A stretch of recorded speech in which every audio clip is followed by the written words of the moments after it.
Greetings and salutations, everybody, and welcome back to the studio. This is the John Campea Show, the best damn movie-related show on the planet Earth, and we are so glad that you decided to spend a little bit of your day hanging out with us as we talk about our favorite things in the world. Movies and movie news, TV and streaming, all that good stuff. We are still on our CinemaCon hangover.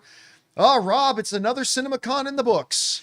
It was a good CinemaCon. It was a really good CinemaCon. Really enjoyed myself. A lot of great stuff. A lot of unexpected things. I keep thinking things like, I Am Rocky.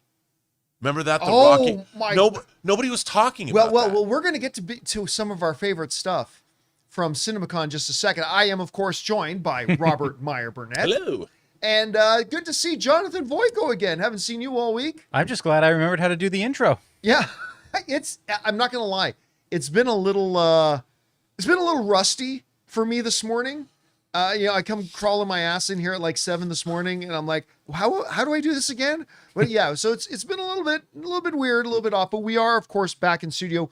Good to have you guys here. Listen, we got a bunch of things we need to talk about here today, so let's not waste any time. Dive right into it, shall we? And we're going to start off with this. Well, as I was just mentioning, we just got back from CinemaCon. Had a blast. As always in Las Vegas, some great food was enjoyed. There was this one after party at the Omnia nightclub, and our friend Soul Video came for his first CinemaCon ever. And he's been to like 4 Olympics, but it's his first time at CinemaCon. But and like me and Ann, the Olympics of movies. The Olympics of movies. Like me and Ann, him and Jenny are big Vegas people. They love going to Vegas. And so he likes going to the clubs. I'm not much of a club guy. I'm kind of poshy. I only go to clubs if I have a private table. And if you're going to go to something like Omnia Nightclub, bougie, there it is. Bougie. If you go to something like Omnia Nightclub, which is in Caesar's Palace, to get a particular private table, you're talking about $4,000. Yeah. For the night. That's cheap. Yeah, no, but it's nothing. Chump change. So, CinemaCon has this big after party in the Omnia Nightclub every year.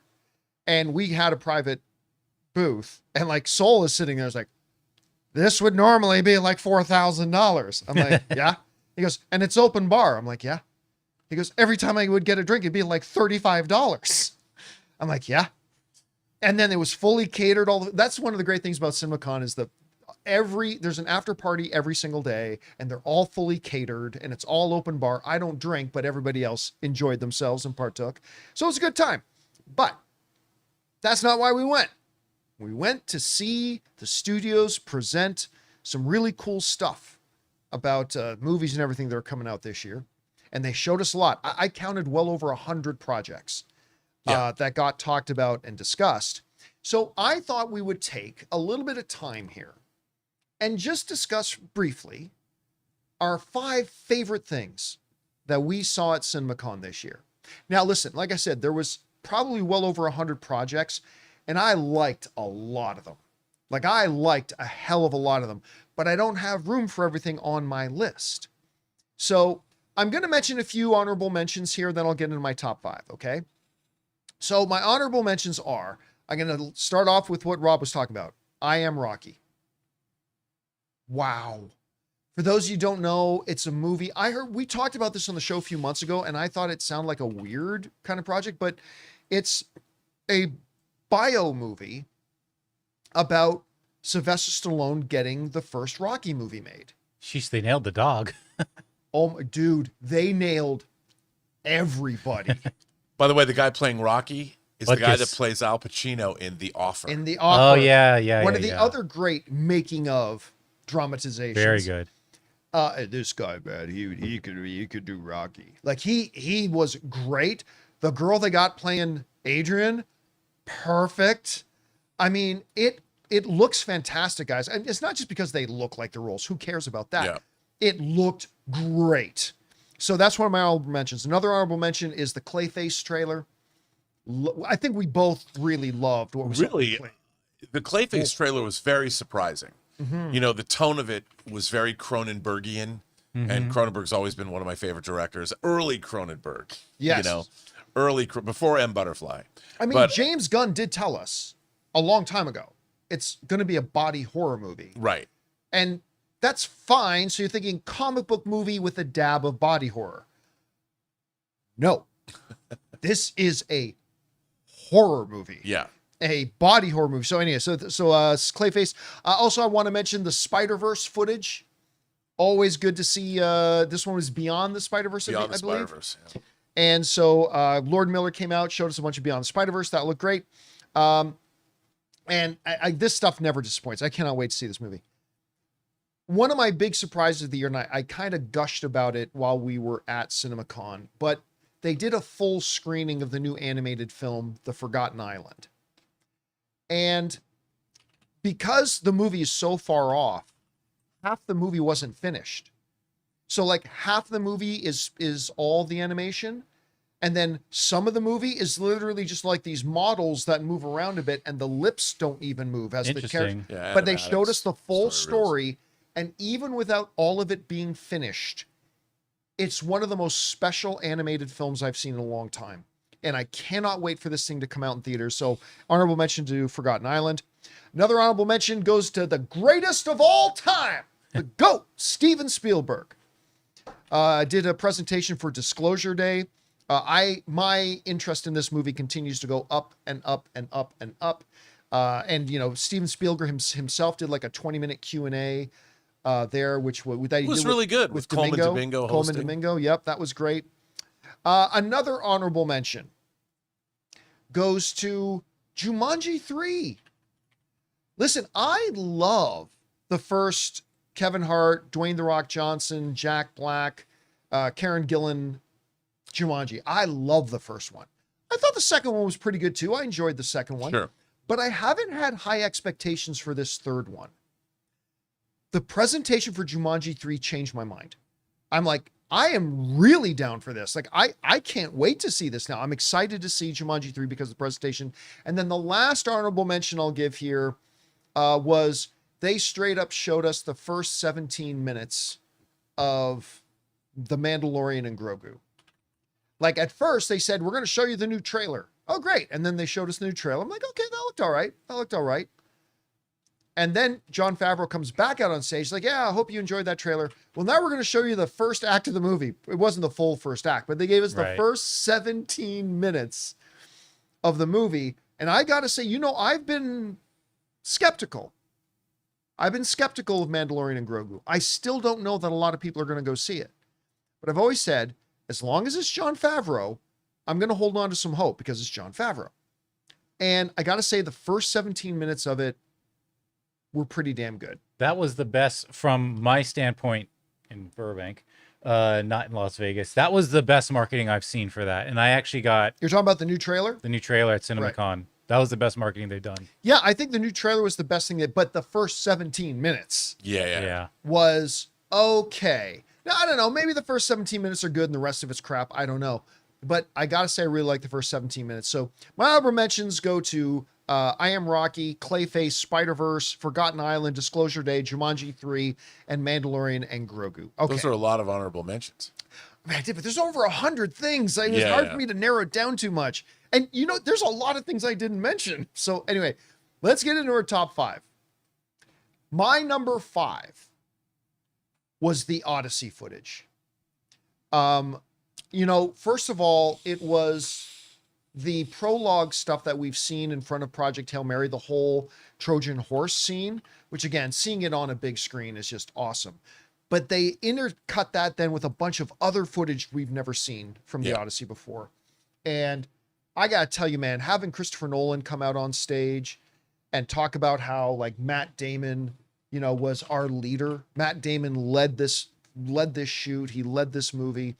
And it was just, I was already drooling to see the Odyssey. I've got my advanced IMAX tickets. Thank you, Jeff. I've got my advanced IMAX tickets for it, and I cannot wait to see it. But man, this presentation they gave for the Odyssey with Christopher Nolan there on stage, walking us through it, was awesome. Can't wait to see it. So that's my number 5. At number 4 was by far my biggest surprise at CinemaCon. And it's a movie most of y'all had never even heard of. Whale Fall. I'll tell you what, man. there has not been much on screen that has made me feel as much tension and as much stress as what would you say, 5-6 minutes? It was a long time. Yeah, maybe longer. Yeah. And I felt I needed to take some blood pressure medication after. Oh my God. I thought like you could, when the footage ended, when the scene ended, you could hear almost everybody in the auditorium, 5,000 people inhaling for the first time in 6 minutes. It was spectacular. Oh my God. Some of the greatest visual effects I've ever seen. Oh, dude, I'm telling you right now, just take next year's Oscar for visual effects and start etching whale fall on it right now. I mean, I know we only saw a few minutes of it. I can't imagine this does not win best visual effects at the Oscars next year. It's astonishing. Oh my God. It just, I was not prepared for it. I thought, oh, they're going to show us a little something from a throwaway movie that we're not going to talk about. And then they showed us this thing and all of us were like, what the hell was that? And I am never going into the ocean again. I never even felt like that after watching Jaws. Now I am never going in the ocean again. Maybe in a boat, a big boat, significantly big boat. None of that for me. You're going to need an even bigger boat. Now, even bigger boat. Because this thing, yeah, Jaws, pipsqueak. Anyway, so number 5 is the Odyssey. Number 4, Whale Fall. Number 3, was very excited to see some stuff from this because I had no idea what to expect. Tom Cruise, Alejandro Inarritu's Digger. Guys, get used to that name because I think you're going to hear that name a lot come Oscar time. Again, I don't know if it was like 10 minutes of stuff they showed us from Digger. It was not what I was expecting, but I am salivating wanting to see this whole movie now. Tom Cruise pulls another, oh God, what's his name in Tropic Thunder? Les Grossman. Yeah, he's doing like a different kind of Les Grossman. Yeah. Where he plays this old, extremely sickeningly wealthy oil baron who accidentally causes a cataclysm and now he has to try to stop it. And John Goodman plays the president of the United States. And it was just, and I hate cats. My favorite cat ever. The cat in this movie is already my favorite cat. Sorry, Puss in Boots. But the cat in this movie is already my favorite cat ever in a motion picture. Guys, I cannot wait for you to see the stuff they showed us for Digger. I can't, like, I don't think I've ever been more excited for a Tom Cruise movie. And I was really excited for Maverick. But I don't think I have ever been more excited for a Tom Cruise movie than I am about Digger. It just looked amazing. All right. So number 5 was the Odyssey footage. Number 4 was Whale Fall. Number 3 was Digger. I think y'all know what are going to be my top 2. At number 2, the Avengers Doomsday trailer. Rob and I have been walking around with some knowledge of what's going to be in the movie. To actually see some of it manifested on screen. And, I said when we were at CinemaCon, I said, because you're looking down on anyone that doesn't know. I said, all I got to tell you, Shang-Chi versus Gambit. That's all I got to tell you. And I'm like, oh! Also, aside from some errant shots, all of the footage is from one location, really, if I could put it that way. A lot of it was X-Men, Avengers heavy, which means that it's isolated to a small section of the story, which I thought was really clever because it looks it spoils about the least amount of stuff, but looks epic. Yeah, I think there's a good chunk of the trailer, and at some point you guys will see the trailer. We'll talk about that in a minute. Takes place not just in the first act of the movie, but probably in the first 10 minutes of the movie. But there was a couple of shots that I think are Act 3 that are in that trailer. Close to the beginning of Act 3. I don't know, man, because Act 3 is bonkers. I know, but I think that one shot was right at the beginning or setting up the third act. Oh, yeah. You know the one I'm talking about, right? Yeah. So anyway, it's like the worst inside joke ever. And our whole audience is like, what? We didn't get to see much of Doom. We only got to see really side profile, but there's a couple of shots of him doing stuff. And the trailer opens with Robert Downey Jr.'s voice doing Dr. Doom. And I loved it. Yeah. I didn't know what he would do with the voice for Doom. I mean, even in animated form, Doom's voice has been done very differently over the years. But I really liked what Robert Downey Jr. was doing with the voice of Doom. You know what the best thing about it was? Knowing it's Robert Downey Jr., I could tell it's Robert Downey Jr. But if I didn't know Robert Downey Jr. was playing Dr. Doom, I would not have instantly thought that's Robert Downey Jr. Like, knowing it was him, I could hear it, but I don't think anybody without that knowledge would have guessed that that was Robert Downey Jr. talking. And I thought that was really good. A lot of great shots, including one epic one of Thor bringing Stormbreaker down on Doom, and Doom literally just stopping it with, like, I don't know if he literally caught in his hand or if he's just like almost with a spell, but like, boom, and Stormbreaker stops. I mean, it was heart pounding. So that looked really great. But that leads us to number one. And you know, they say in sports, as the NBA and NHL playoffs are kicking off right now, there's nothing better that when your best players play their best. That's the best. When your best players are actually playing like your best players.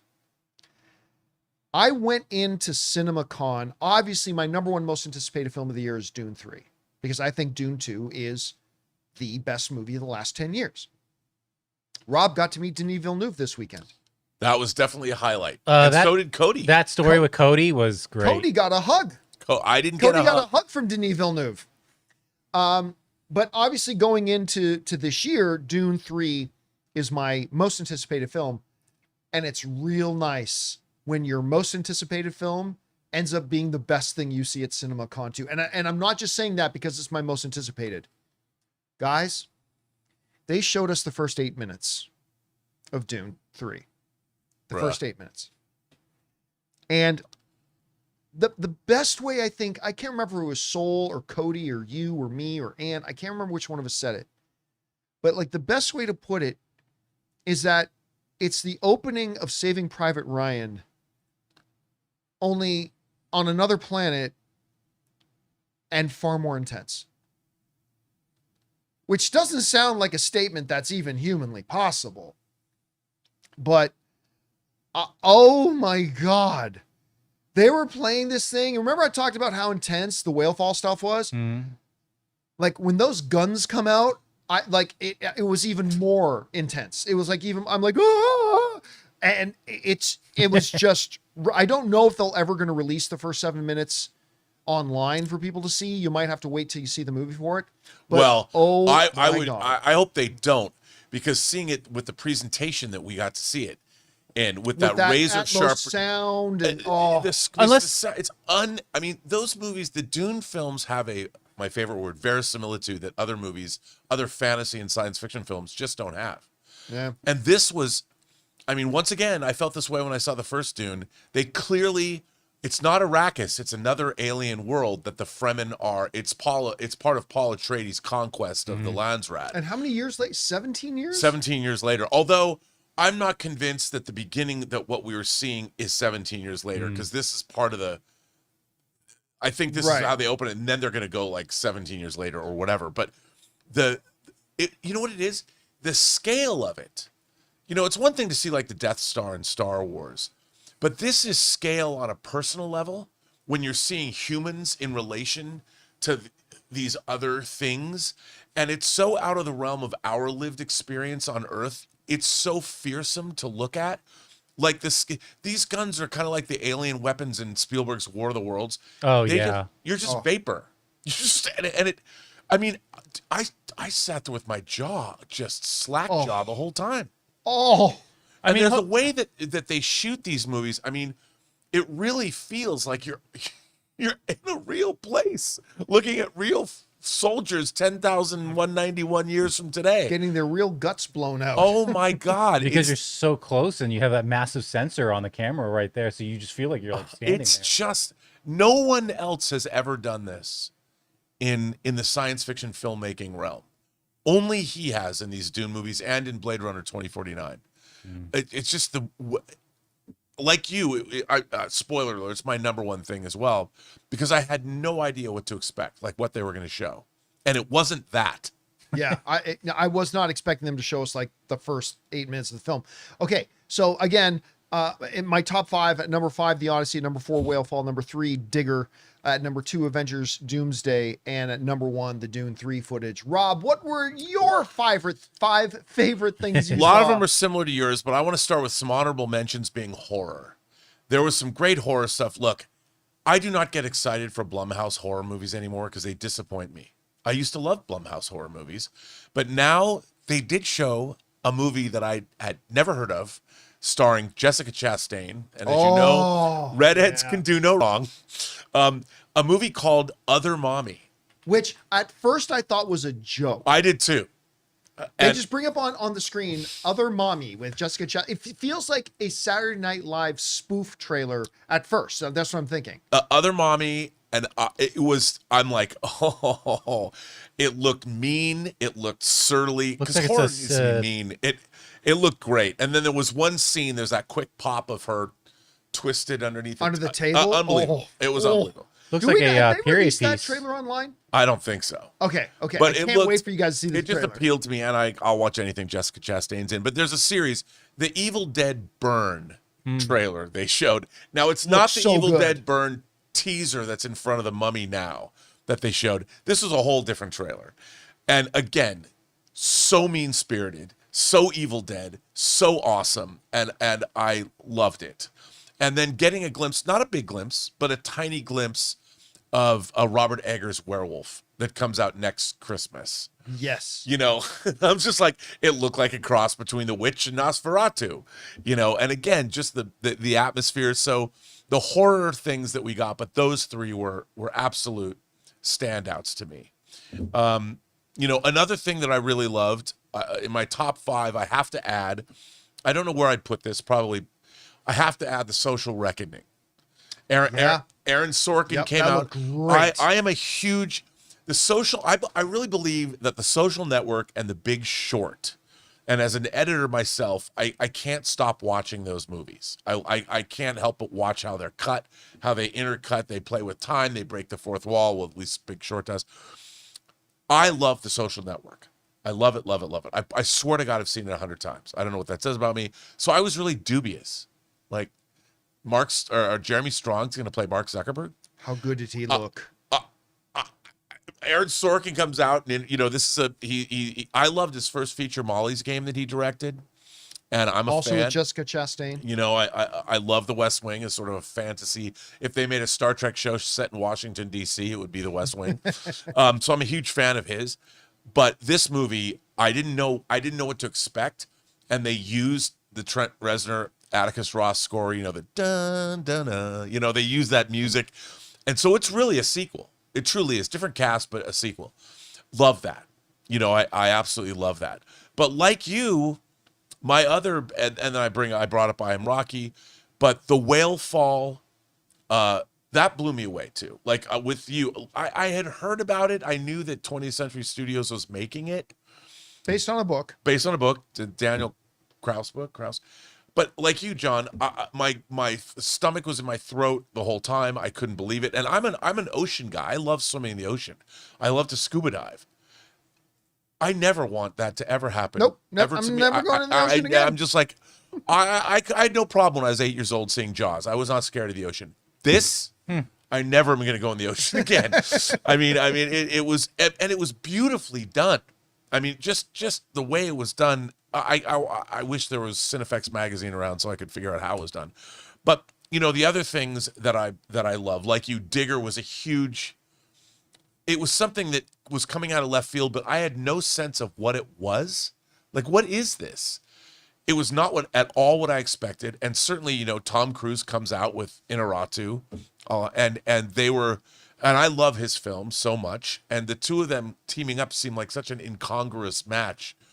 But when you found out that they were talking about making this movie for years and seeing what it was and seeing, I mean, again, it made me realize, I mean, Ethan Hunt's fine. But Tom Cruise, when he's playing like Ron Kovic in Born on the 4th of July, or he was playing Jerry Maguire, he's great as a character actor as well. And Joel Goodson in Risky Business.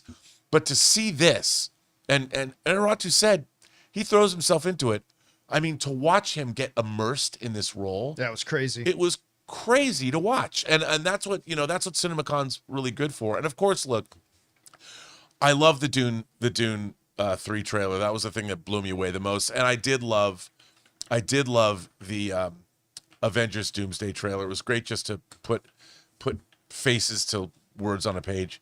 And why am I drawing a blank on one more? I had one more, but I forget what it was. But those, I mean, because you can't not. Digger was such a surprise. Whalefall was such a surprise. The Social Reckoning was for me. Oh, and I will say this: you put it in as a runner-up, but the extra added context of the Disclosure Day trailer. Like, I'm a huge Spielberg fan. I loved when he came out and said, when I made Close Encounters, I mean, next year, along with Star Wars, Close Encounters turns 50 years old. He said, when I made Close Encounters, it was the speculations of a young man who had always been interested in.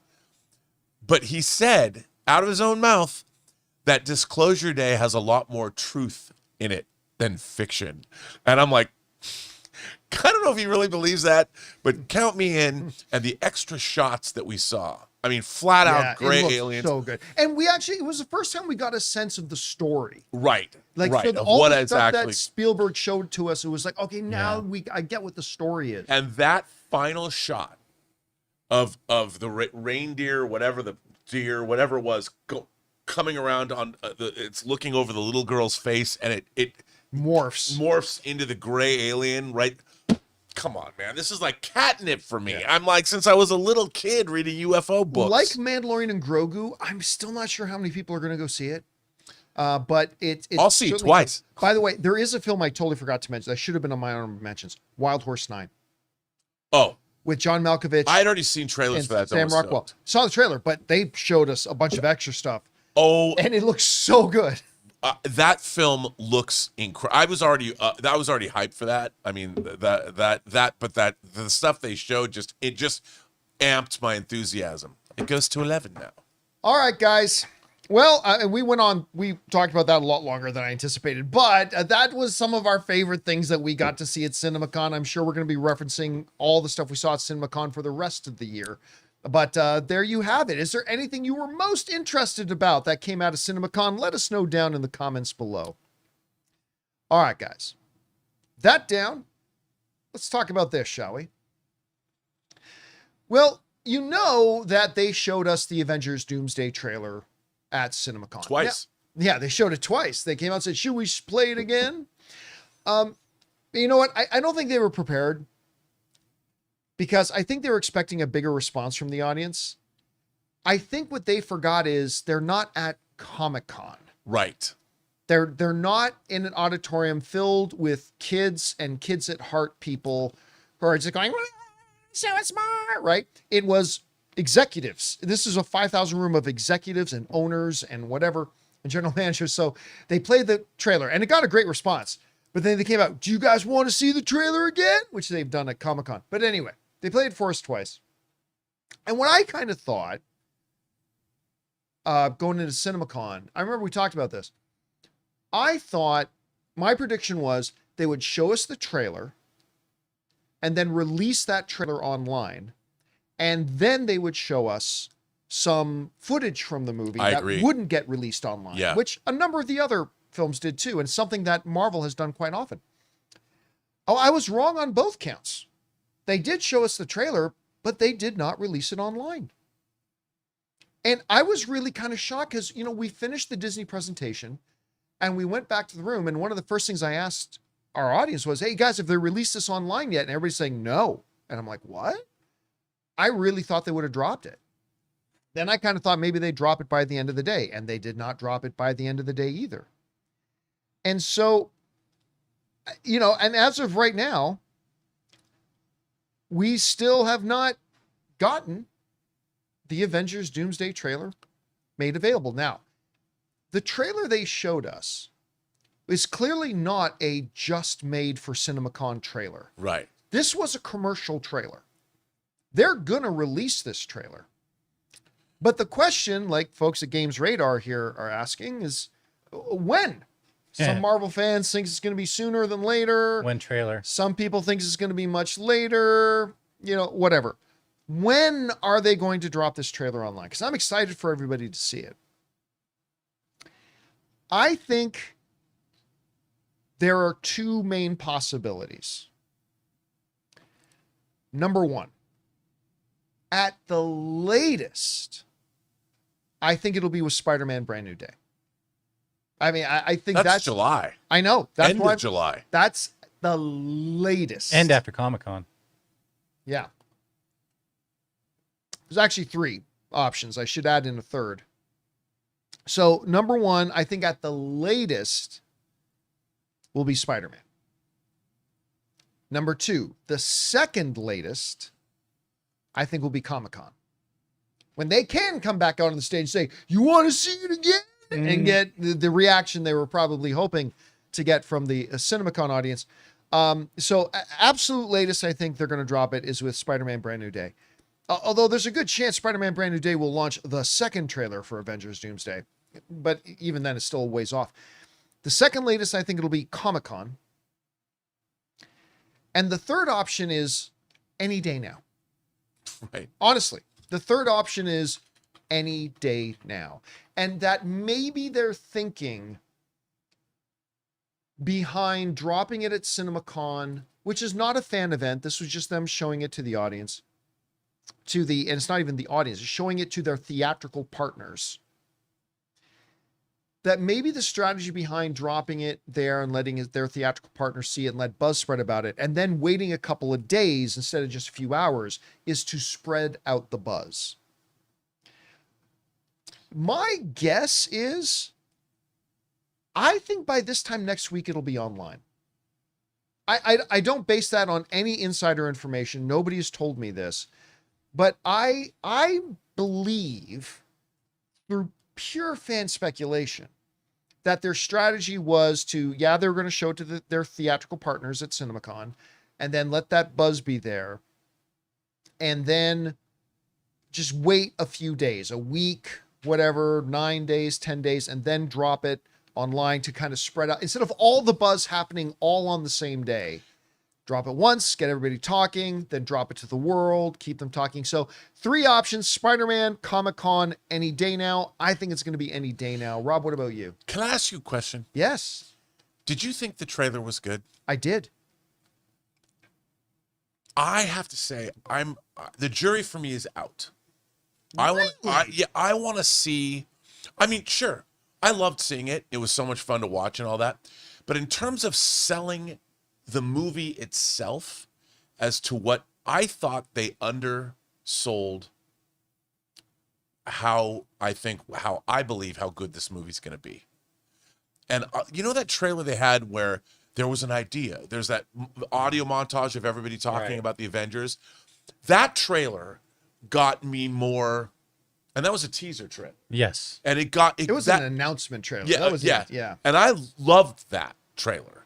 This trailer I felt weighed too heavily on call it fan service, gimmicky stuff. And there's cool stuff in it. I'm not saying it was horrible, but I think it undersold what we're going to get. You know what I think?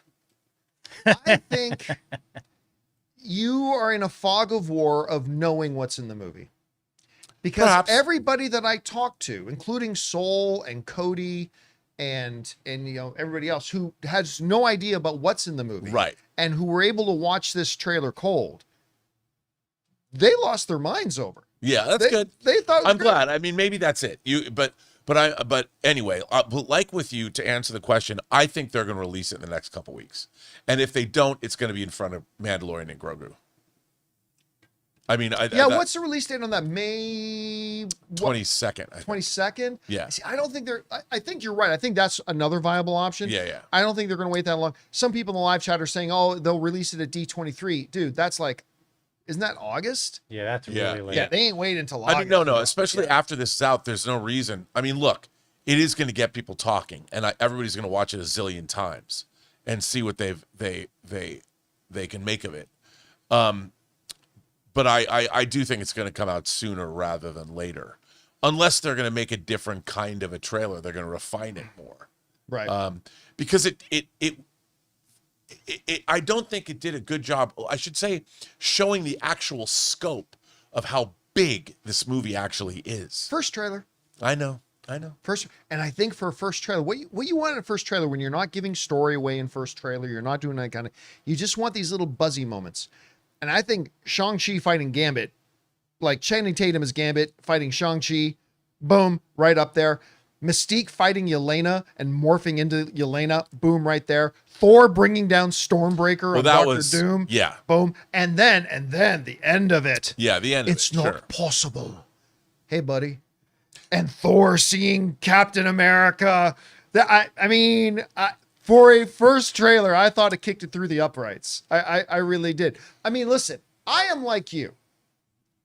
If somebody knows all the stuff that's going to happen in the movie, and then you approach this first trailer, maybe you're thinking, oh, there's so much more they could have showed us. But I think for everybody else who's just coming into this trailer cold, I think they're going to be delighted. I think the majority of people are going to be delighted. I just think this movie is so interesting, you know, that it's, I mean, in terms of its plot and everything that goes on, they leaned heavily into like, look at all the people, they're all going to meet.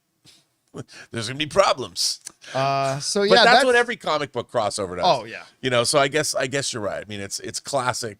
Let's show all the people in this comic on the cover. That's kind of what it did. Like the Justice League when they would team up with the Justice Society and you'd see them all. And all right, guys, question is for you. When do you think that this trailer that they dropped for Avengers Doomsday at CinemaCon in Las Vegas will ultimately be dropped online? I think it's going to be sooner than we think.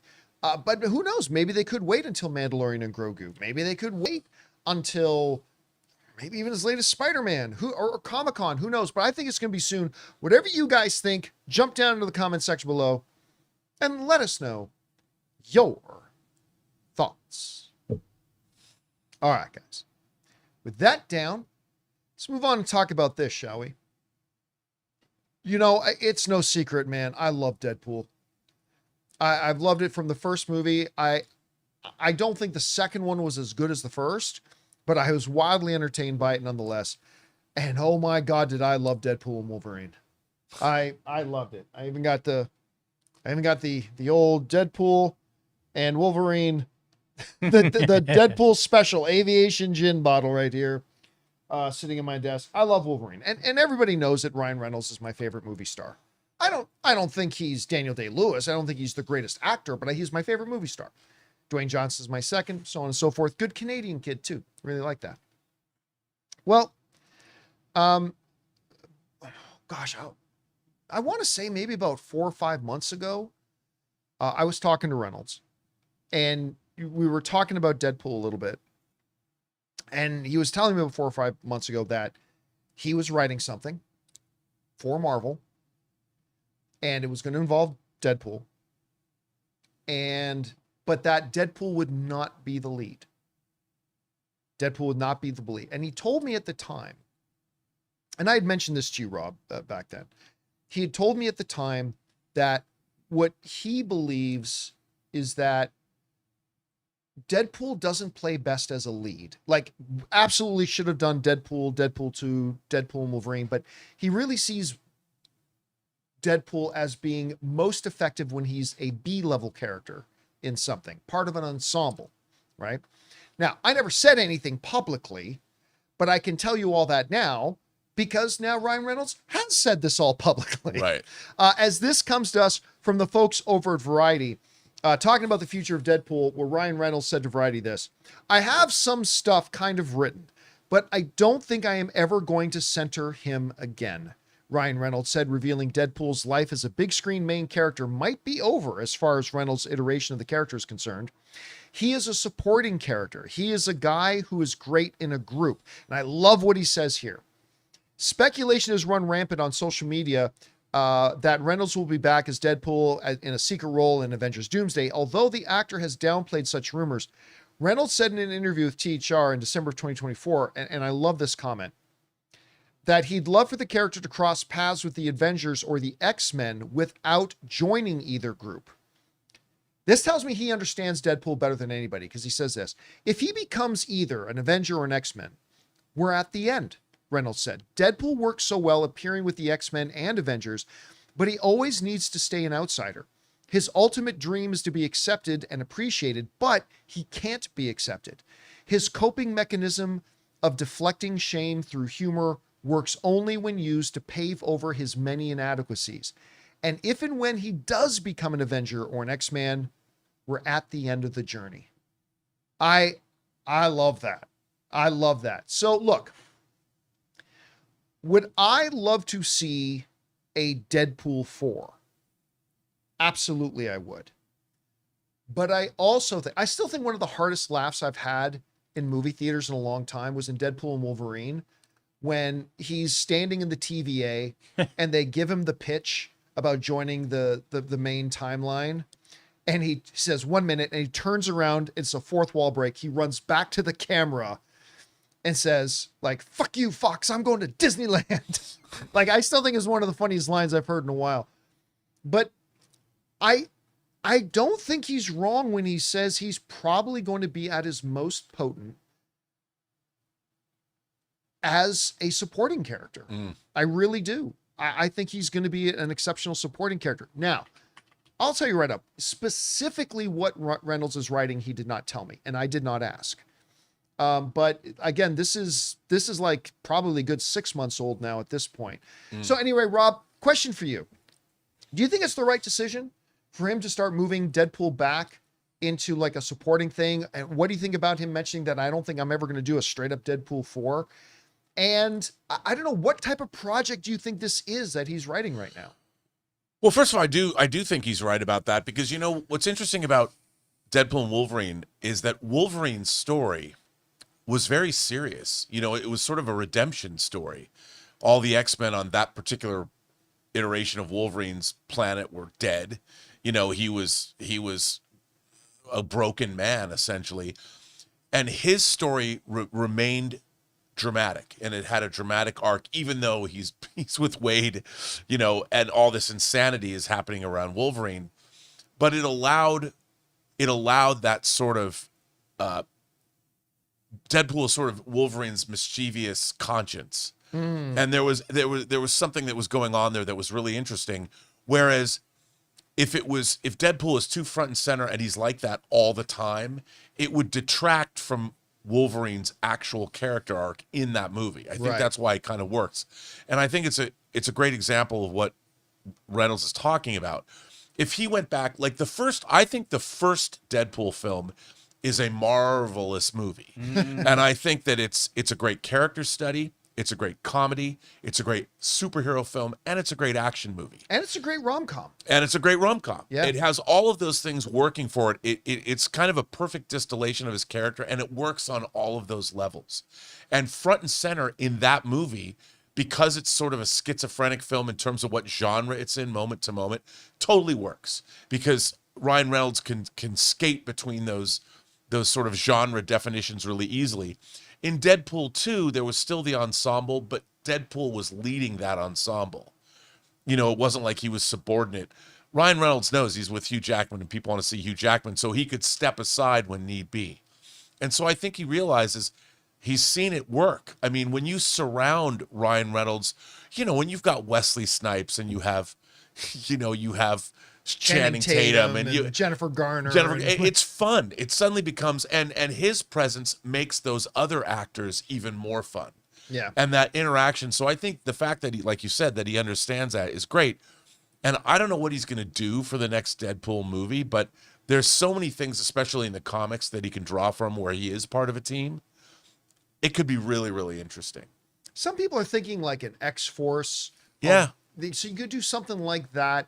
I see him maybe even like some sideline characters of X-Men and some sideline characters of Avengers with Deadpool in a movie.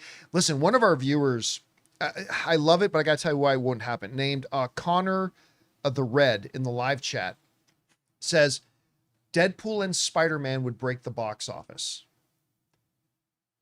Listen, I got to tell you right now, Deadpool and Wolverine made $1.3 billion.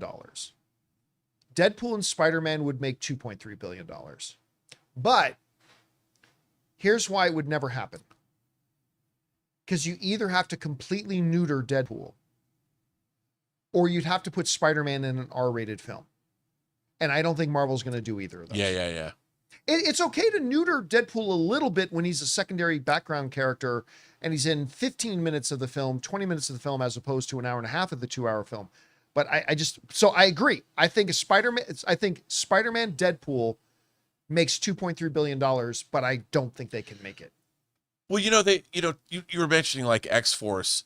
There's sections of the Marvel mutant universe. Like if you had like Longshot and Shatterstar and Spiral, and you went into like the Mojo verse, which was X-Men proper, but craziness. And if they're going to go to in a more realistic X-Men way with the younger core X-Men, you could use Deadpool to take you into the more radical areas with characters like Warlock that might not work as well with a more grounded X-Men team. So that's a way that Deadpool can be utilized in an ensemble and then explore the more the stranger areas of the X-verse. And I could see that happening. I would love to see Deadpool. I mean, they already had Shatterstar, but team up with like Longshot and introduce Longshot. Shatterstar was so great. Yeah, I mean, but they could do that, and there's precedent for it. By the way, Be Unconventional in the live chat is saying, why do you feel that way when Punisher's in the Spider-Man Brand New Day? Because the movie's not called Spider-Man and Punisher. Punisher, I got news for you. Punisher's going to be in like 10 minutes of the movie. Maybe 12. And he zipped his mouth when he was about to say a naughty word. Yes. So like if they were trying to do a movie where Frank Castle was in a Spider-Man movie and he had like an hour and 10 minutes of screen time, they would run into the same problem. You can have Deadpool pop up in a Spider-Man movie for 10 or 12 minutes, give him his one F-bomb, say some PG-13 edgy stuff, and then you're fine. But what I'm saying is you can't do a Spider-Man Deadpool movie a la the way you did Deadpool and Wolverine. You can't do it. 10 minutes of an appearance like Frank Castle's going to be in Spider-Man, no problem. But you can't do Spider-Man Deadpool. I just don't think it. And both of those characters are grounded street level characters. Yeah. Spider-Man's always like, look, Frank, you can't do this. So it kind of works. Anyway, guys, question is for you. What do you think about this? Apparently, Ryan Reynolds is, implying that we're not going to get a Deadpool 4, that, you really can't have, he doesn't feel at this point moving forward that Deadpool should be a lead front and center character, but rather a part of an ensemble. And that you're never going to see him in the X-Men or the Avengers because at that point, his story's really over. I really agree with him. I think that's really insightful. Anyway, whatever you guys think about it, jump down to the comments section below and let us know your thoughts. All right, guys. With that down, let's move on to this. One of the movies that they did not give us anything for at CinemaCon that I really thought they would at least talk about it because Matt Reeves has come out on stage in previous CinemaCons when it was still ages away, but they didn't talk about the Batman 2. But the Batman 2 is definitely one of my most anticipated films coming up in the next couple of years. Cannot wait for it. Of course, Robert Pattinson's back. Battinson, as they call him, Twilight Boy, is turned out to be an amazing Batman. And of course, we just found out Bucky is going to be probably Harvey Dent. Yeah. Looks like, well, now it looks like we might have Harvey Dent's dad. As according to Deadline, the unequaled Charles Dance from Game of Thrones is apparently in final negotiations to join the Batman 2. Deadline writes the following.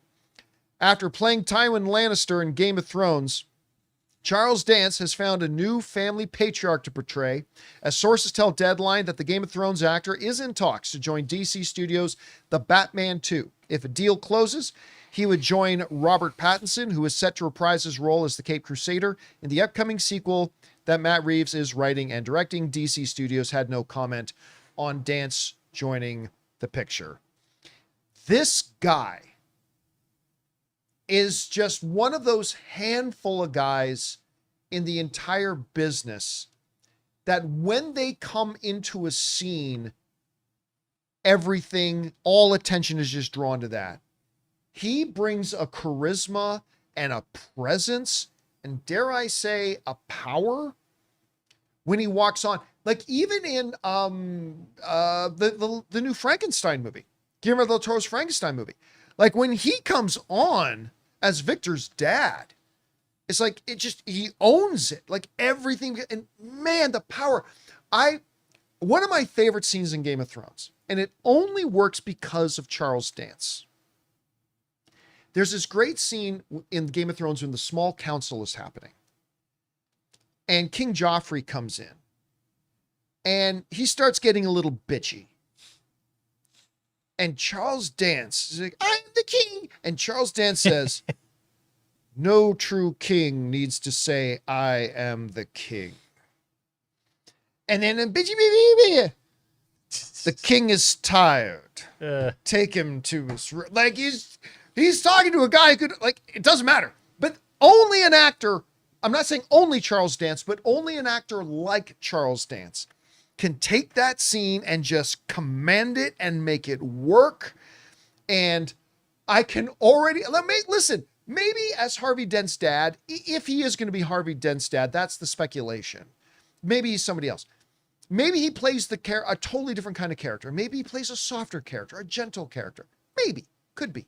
But I think if you're going to get a Charles Dance, you're getting, because you need somebody who can bring an unparalleled power to the screen, who commands the screen, right? Charles Dance is that guy. And adding him to the Batman 2 is not often. Finding out secondary and third level castings in a movie elevates my excitement. This elevates my excitement for the Batman 2. I love what I'm hearing here. I don't know, Rob, what do you think? Oh, all the way back to the Golden Child when Charles Dance was, oh my God, I totally forgot about that. I want the knife. I love Charles Dance. I mean, that was just one thing. He was like in a totally different movie that I really wanted to be watching rather than the movie The Golden Child was.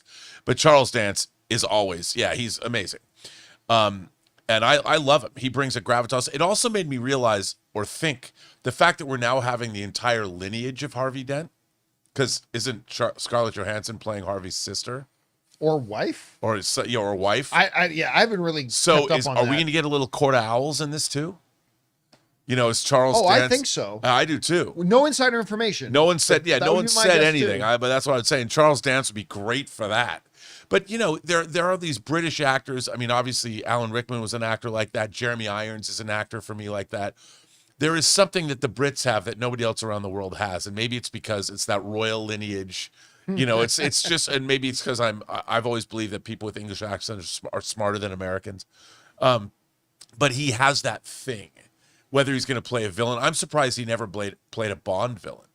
Like I would have loved, we had Jonathan Pryce played Elliot Carver in Tomorrow Never Dies. The only good news is bad news. But he didn't play him the way Charles Dance would have played him. Oh, wait a second.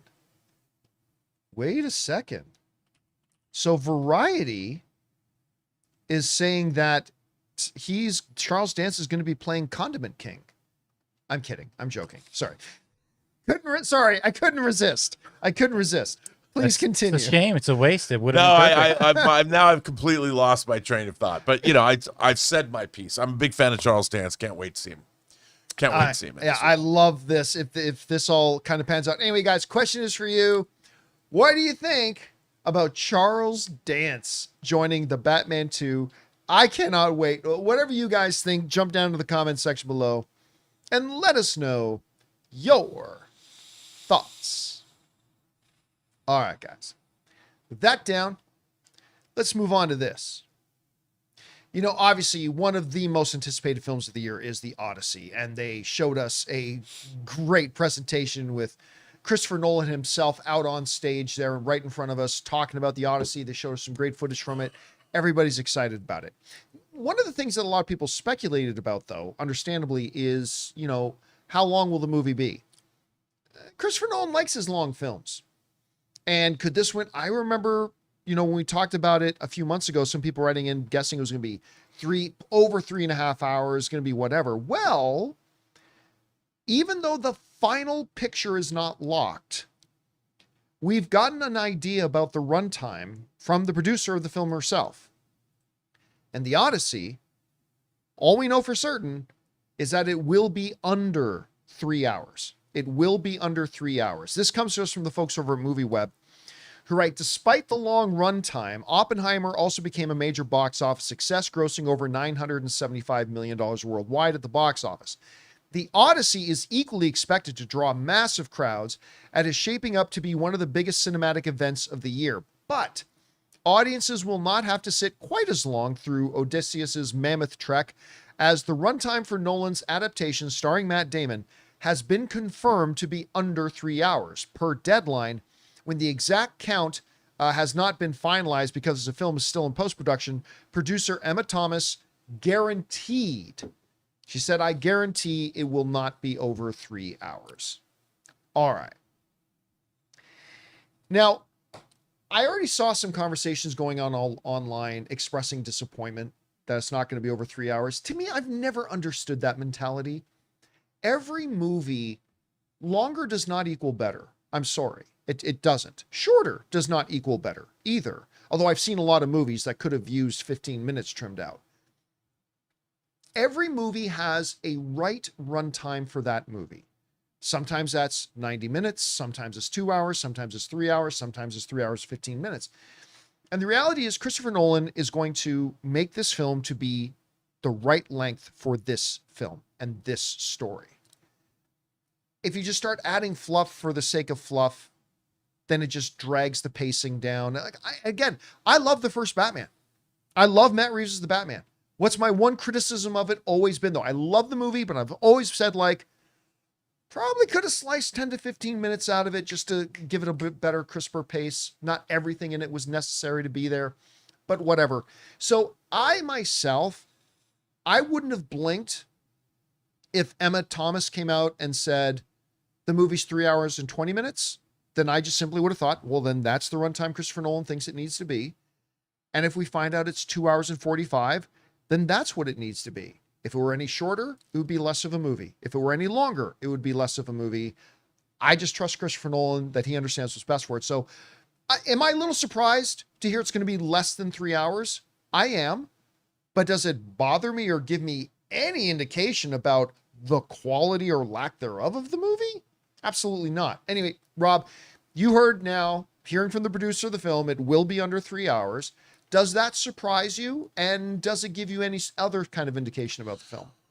Well, it doesn't really surprise me at all, because the Odyssey as a story should have a certain pace to it, you know, and I wouldn't expect it to be, I mean, I know people sort of equate epic fantasy stories, even though it's a sword and sandal, but it is a fantasy story as well.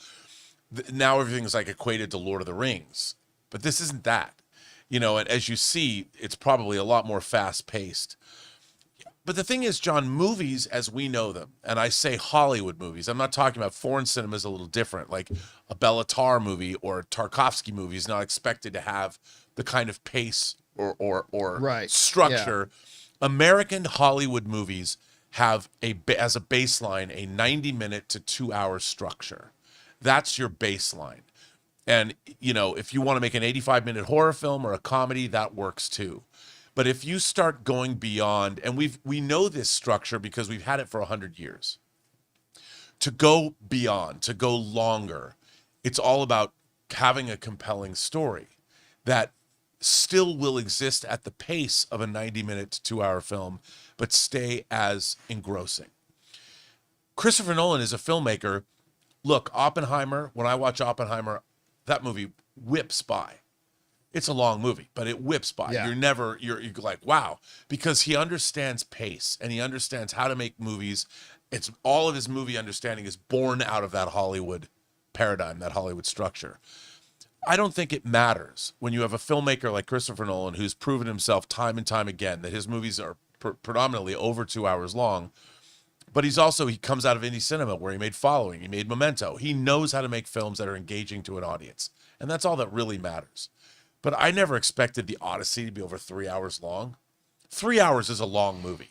That is a slog of a film. You know, I'll watch The Right Stuff, which is 3 hours and 15 minutes, and be perfectly fine with it because it's one of my favorite movies of all time. Or I think Godfather 2. But not all movies are like that.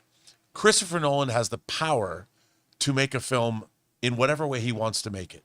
But he knows that this story is going to be better, not 3.5 hours. He knows this, and he designed it to be that way.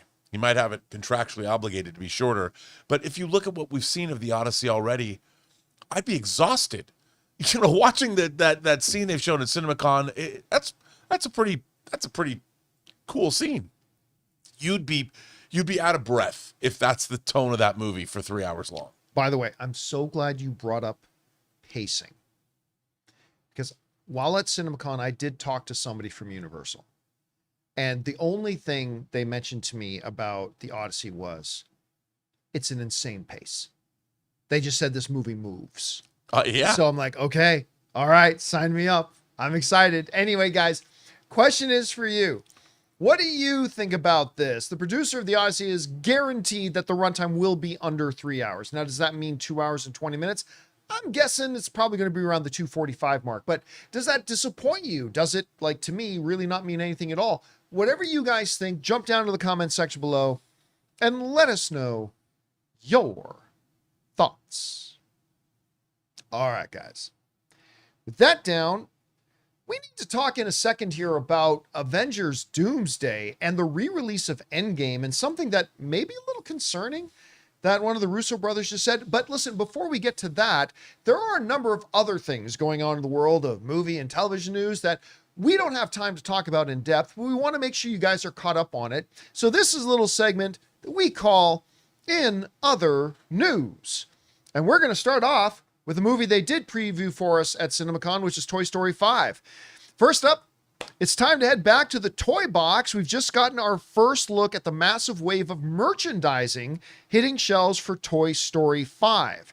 The new toy line will feature a Buzz Army, a collection of high-end Lily Pad gadgets. Lily Pad is the new iPad-like antagonist of the film that mirror the film's antagonist. The early marketing push highlights Disney's focus on the generational gap between analog and digital play, setting the stage for what looks like to be the most technologically relevant entry into the franchise yet. And I really liked the preview they showed us for Toy Story. I thought it looked really good. All right, next up, I know this is what everybody's asking for, a live-action Fern Gully. In a move that has been years in the making, a live-action CGI hybrid reboot of the 90s environmental classic Fern Gully, The Last Rainforest, is officially in development at Amazon MGM Studios. According to Gizmodo, Deadline, and MovieWeb, the project has tapped Marley Heller, the acclaimed director of A Beautiful Day in the Neighborhood, which I loved, and Night Bitch, which I also loved, to both write and direct the reimagining. The story will stick to its roots, following the fairies of the Australian rainforest as they defend their home against deforestation and the sludge monster Hexus. With modern VFX technology, fans are eager to see how the studio translates the psychedelic, lush visuals of the original animation into a high-stakes live-action environment. And I gotta surprisingly say, I'm not a big Fern Gully guy. I'm curious to see a live action of this, though. I think that could be interesting. Anyway, next up. Sci-fi fans and fans of Project Hail Mary, which is approaching $600 million at the box office, by the way, get ready for more from the man behind The Martian. Project Hail Mary author Andy Weir has officially announced that he has written a brand new story set in the Project Hail Mary universe. As reported by Slash Film, this isn't a sequel to the book, but rather a supplemental material piece designed to expand the lore. Project Hail Mary: Journey Among the Stars is a mixed reality VR game that Weir himself wrote, coming to MetaQuest and Pico headsets late in 2026. In the game, you become Ryland Grace in an untold moment during the Hail Mary mission. It looks like Rocky's in the game too, so I assume this story kind of picks up after near the end of the movie, but before the final scenes of the movie, like in that trip to Arid. I'm thinking that's when this takes place. Anyway, whatever additional things they want to put in here, sign me up. I cannot wait to try this out. All right. Next up, the Highlander reboot. And by the way, that was one of the best things they showed us at CinemaCon as well, was the Highlander I forgot footage. about that. Can't believe we left that out. The Highlander reboot is officially heating up, and Russell Crowe is taking the "there can be only one" phrase very seriously. Coming soon is buzzing today after Crow shared a photo of his physical transformation in the film, or for the film, playing the role of the immortal mentor Ramirez, originally played, of course, by the late, great Sean Connery. The 62-year-old actor has clearly been hitting the gym, showing off a rugged warrior-ready physique that rivals his gladiator days, which is good because, he's been looking like he's enjoyed the ice cream as much as I do. He took Let Them Eat Cake too seriously. He let them eat cake a little too seriously. Directed by John Wick's Chad Stahelski and starring Henry Cavill as Connor McLeod, this movie is shaping up to be a masterclass in swordplay and high-octane action. Of course, you guys know Russell Crowe's one of my favorite actors, so it's good to see him getting into shape for this thing as well. All right. And finally, we have some incredible news for the fans like me of the Emmy-winning series Shogun. Production has officially kicked off for Shogun Season 2, and a new first-look video. As detailed by Screen Rant, the video shows Hiroyuki Sanada back in the full regal regalia of Lord Yoshi Toranaga, set in Vancouver, Canada. While the first season covered the entirety of James Clavell's original Shogun novel, the second season will move into uncharted territory, focusing on Toranaga's efforts to maintain peace and solidify his power as Shogun. With filming scheduled to run through September, it looks like we're one step closer to seeing the political intrigue of feudal Japan return to our screens. Again, I think one of the greatest television shows ever made. I think it's the top 3 greatest television show ever made. And I normally complain about them taking too long to get new seasons out, but the fact of the matter is Shogun Season 1 was only meant to be a miniseries, period. They were never intending to do a second series, so it's going to take them a little long to get around to that, but it is now filming, and that will do it, guys, for today's installment of In Other News. All right. With that down, guys, let's move on to this. One of the things that they told us at CinemaCon that had been mentioned before is Joe and Anthony Russo came out on stage, of course, the directors of the Avengers films, and said that, and confirmed that they are re-releasing, them with Kevin Feige, they are re-releasing the Avengers Endgame. They're going to be re-releasing Avengers Endgame. And that's kind of something that we knew, that they're going to be doing that. Now, they also then affirmed something else we've already kind of heard, which was that they were going to be adding some never-before-seen footage, and they're actually creating a couple of things to tie into Avengers Doomsday. Great. I'm not one who runs back to the theaters to see a movie that's been out recently, but I would love to see Doomsday up on the big screen again. Mm-hmm. But this is a little concerning to me, maybe. IGN ran this headline today. Avengers Endgame re-release footage is quote-unquote critical to the plot of Doomsday. They go on and write this. Russo said, it's critically important to re-release the movie, talking about Endgame. And in fact, we'll be re-releasing the film with footage that is set in the Doomsday story that we have added to Avengers Endgame, Russo said. Endgame brought to an end to Thanos' quest for the Infinity Stones when it premiered in 2019. The MCU has expanded with 15 films across a timeline in 7 years since, and that doesn't count the many spin-off shows like WandaVision, Daredevil, and Born Again. All right.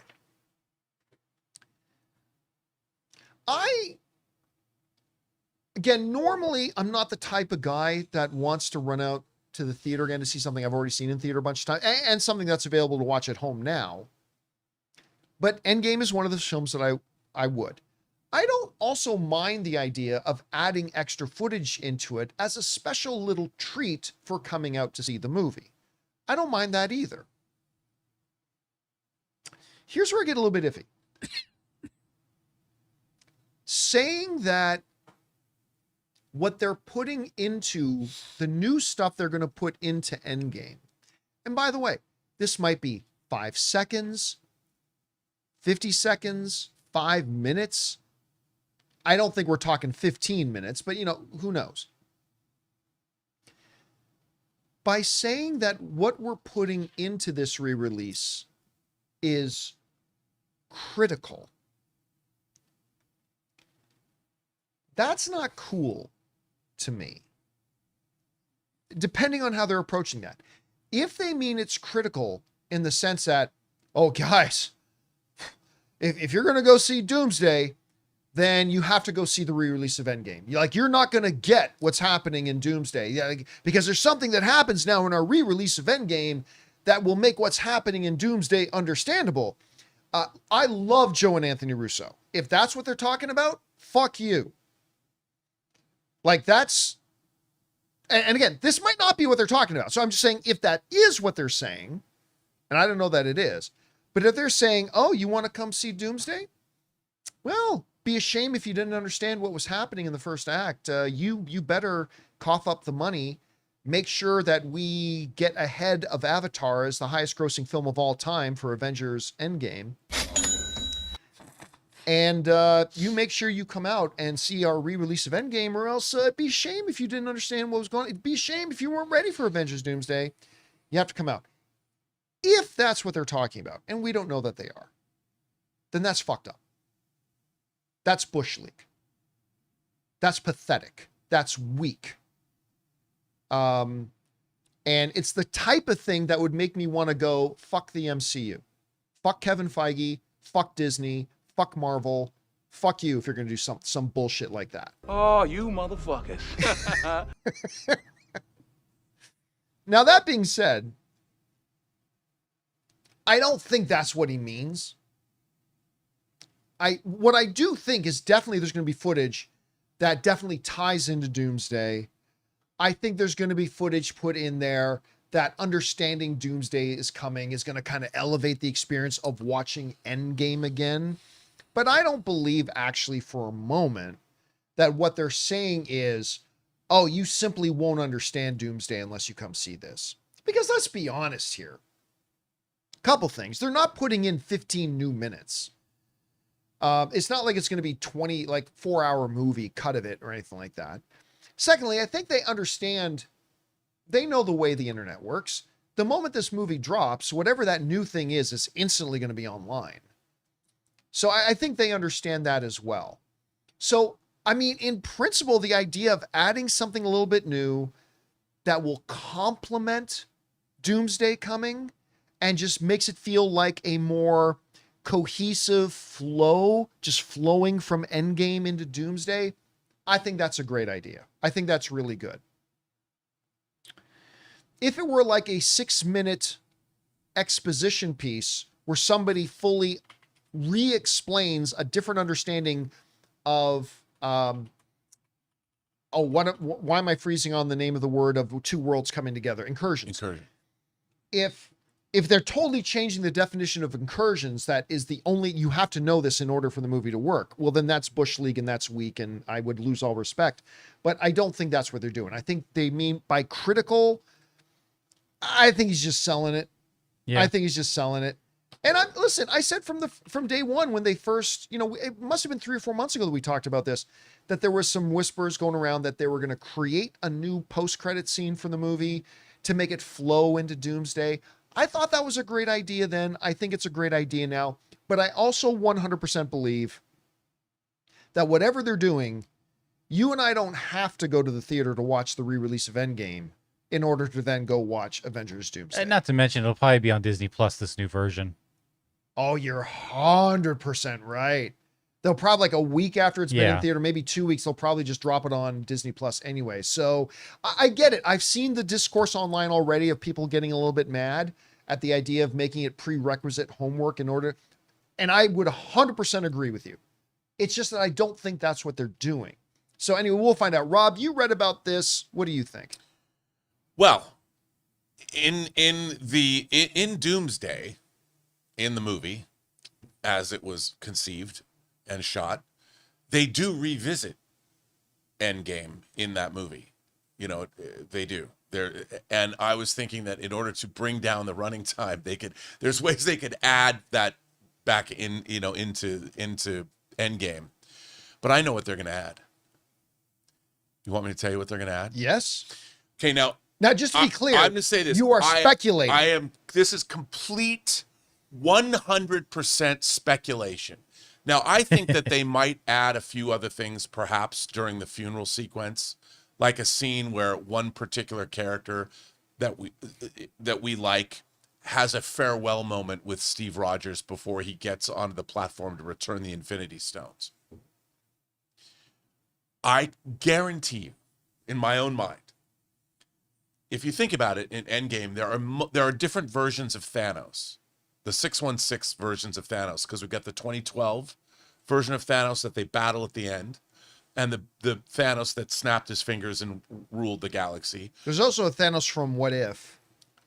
Right, yeah. We're going to get the scene. The post-credit Endgame scene is going to be that famous scene out of the comic book where Doom confronts Thanos and tears his heart out. Is that getting ahead of itself? No. Because that Doom is not from our universe. And we're going to see that. I guarantee you. How he dealt with him in his universe. Yes. We're going to see what Doom does to the Thanos of the 8 whatever. Unless they save that for Secret Wars, but I don't know. I don't think they will. So, okay, now this image that Jonathan's got on screen right now, this is, of course, the famous image from the Secret Wars. Yeah. But as we know, Marvel's opt to do, they rarely follow the comic story. So what you're saying is we're going to see in the post-credit scene, not Doom doing this from Secret Wars. Right. But that on his world, there was a Thanos, and we're going to see Doom taking care of Thanos. Yes. I'll tell you what, I love your theory. Right? I love it. Because once Thanos is gone, you don't bring Thanos back. You just don't. Look, I love Infinity Ultron. I do. But Thanos is dealt with. You've got to end the Thanos threat. And can you imagine, dude, that post-credit scene when Thanos arrives, Well, because you know what it accomplishes? We've talked for over a year about this, is that how do you introduce Doom? Because the way they introduce Thanos, I'm talking properly introduce him, not to battle them is the cold death. No, not that. I mean, really meet Thanos was at the beginning of Infinity War when he shows up on Thor's ship, wrecks everybody, and then throws down with the Hulk and bitches Hulk, right?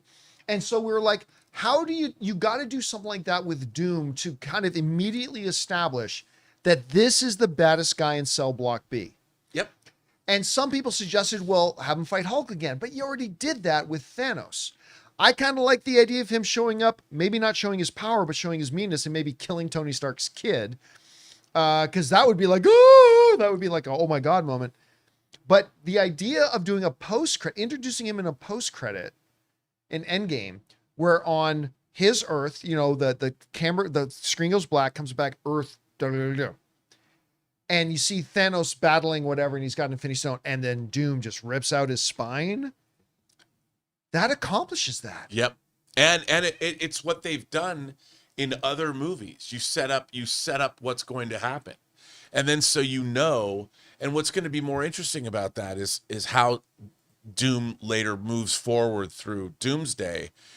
It doesn't change Endgame, but Infinity War and Endgame is really the Thanos saga. And once they're over, it's over.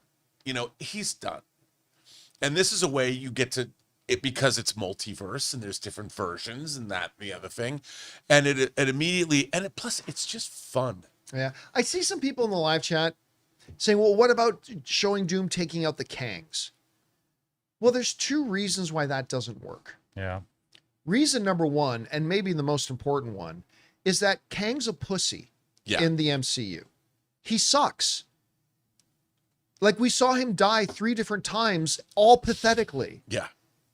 First time we saw him die is because he got stabbied by Sylvie. Ooh. Then Ant-Man beats him. And then something else. Anyway, so that's one reason, is because in the MCU, I'm not saying in the Marvel Comics, I'm saying in the MCU, one of the main reasons they needed to move away from Kang had nothing to do with Jonathan Majors. It was that they just poorly wrote it. Right. And they never made Kang ever feel like a real threat. Therefore, Doom beating up Kang doesn't mean anything. Sylvie took out a Kang. Yeah. Ant-Man took out a Kang. Yeah. Who cares? Yeah. Plus, I don't know. Oh, are you going to get to it? Yes. Okay, go ahead. The second reason why it doesn't really work is because they already resolved the Kangs. Yeah. At the end of Loki season 2, everybody forgets this. in the closing moments of Loki season 2, you realize that the TVA had repurposed to just cleaning up and getting rid of the remaining Kangs, and they were almost done. Like, they actually talk about that at the end of Loki season 2, is that, yeah, the TVA's just been going around picking off the Kangs. And so there's really no purpose to having, it doesn't accomplish anything to show Doom taking out a couple of Kangs. And Loki's position at the end of Loki season 2, he has superseded the Kangs in the multiverse. Yeah. So really, there's 3 reasons. Which also comes into play. Which almost comes into play. So yeah, now look, do I know for a fact that there is no Kang variant in Doomsday? I can't say that. I mean, I don't know what's happened in that production over the last 4 or 5 months. No idea, but I just highly, highly, highly doubt it. It just makes no sense. Narratively, it doesn't make any sense. Anyway, guys, question is for you. What do you think about this? One of the Russo brothers saying that it's critical that we put this stuff into Endgame. I don't think it means it's a prerequisite at all. If it does, I'm extremely disappointed in them. But I don't think that's what it means at all. I think we're going to get something cool. What do you think it might be? I love Rob's theory about it just being another version of Doom ripping out Thanos' spine. You want to set it up that this threat is bigger than Thanos? Have him kill Thanos. I don't know. Whatever you guys think, jump down to the comments section below and let us know your thoughts. All right, guys. And that'll do it for today's installment of the John Campea Show. Thank you so much for being here, guys, and making our little show part of your day. Big special thank you, guys, because especially coming back from CinemaCon, we've been gone for a week to get everything rolling again. You guys have made that possible, and we appreciate that very much. And thank you guys again, by the way, for all of you who followed our adventures in Las Vegas at CinemaCon. It was another fantastic year, and we had a great time streaming for you guys, so thank you so much for that. Of course, big thank you to writer, director, producer Robert Meyer Burnett. Always good to be here. Our technical director back in the house, Jonathan Voico. See you guys soon. And most importantly, again, thank you to you guys. Somebody just mentioned Henry Cavill in the live chat. Before I go, I gotta mention this. Did you see what's going around right now? The stupid thing Henry Cavill said. No. I mean, Henry's my boy. There's Henry right there. I got him in here protecting the office. Henry's my boy. But he just said one of the stupidest, insulting things. Oh, no. Yep. He didn't mean to. But he said, and I'm paraphrasing a little bit. Some of you in the live chat might know what I'm talking about. But he made this comment, and people are laughing at him all across the internet. He said, if you've got a girl that you think you like, just ask her out. It's always worked for me. Right. Fuck you, Henry Cavill. We're not all Henry Cavill. And I saw a bunch of people making videos like, this is a great, I saw this one woman make a TikTok basically saying, this is a great example of something that works for one person may not work for everybody. But seeing Henry Cavill in all of his chiseled godness going, if you find a girl that you fancy, just ask her out. It's always worked for me. You don't say. Anyway. Hey, he said go and ask him. He didn't say they'd say yes. Yeah, he didn't say they'd say, but he just say it's always worked for me. Anyway, I leave you with that little bit of wisdom, ladies and gentlemen. That'll do it for us for today. Thanks a lot for being here, guys. And until next time, my friends, bye-bye.